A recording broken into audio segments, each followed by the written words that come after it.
Saya itu punya rencana mau pecah sertifikat. Itu syaratnya gimana? Terus prosesnya itu bagaimana sih Mbak Ainun untuk kejadian seperti itu loh. Soalnya saya mau pecah sertifikat gitu. Kalau misalkan itu saya mau jual, terus biar sertifikatnya balik namanya atau ke langsung pemiliknya itu gimana enaknya? Jadi ceritanya ini intinya mau dijual, tapi atas nama Bapak sudah meninggal, jadi nggak jadi dipecah ya? Nggak jadi dipecah. Oke, siap. Persyaratannya mudah. Nanti proses pertama itu tidak bisa dipecah dulu. Jadi ini nanti harus proses turun waris dulu. Tapi sebelum turun waris dulu, ini ada aturan baru bahwa di mana sertifikat lama harus penataan batas kalau itu sertifikat di bawah tahun 2008. Nah, pertanyaan saya bisa dilihat nanti sertifikatnya di awal pojok kanan itu tahun berapa. Kalau di bawah tahun 2008 atau dari PTSL, biasanya dari BPN harus ada pengukuran ulang atau penataan batas. Itu satu dulu.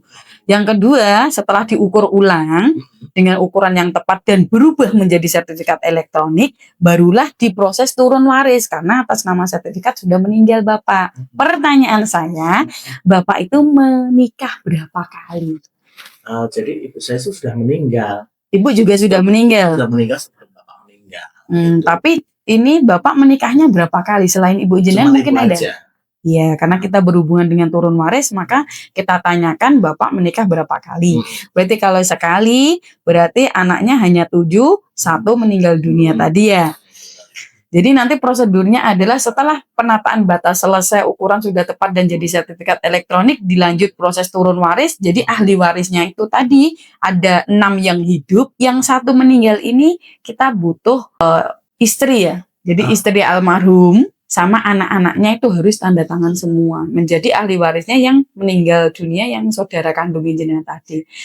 Mungkin selain ini ada saudara kandung yang meninggal lain atau cukup ini aja? Yang meninggal cukup itu aja. Cukup satu ini ya. Kan masih kecil. Nanti pakai surat perwalian. Jadi pakai akte. Pakai akte kelahiran kalau di bawah 17 tahun. Kemudian setelah proses turun waris rampung, nanti sertifikat itu akan ada nama beberapa ahli waris yang masih ada. Nah, ceritanya ini mau langsung dijual beli semua atau ada yang dipecah? Dijual beli semua. Oh, berarti nggak usah proses pecah dong pertanyaan tadi ya, berarti ya. Oh, jadi ini nanti ceritanya hanya proses turun waris. Ketika sudah atas nama yang masih hidup itu sudah tertera di sertifikat baru bisa dijual beli.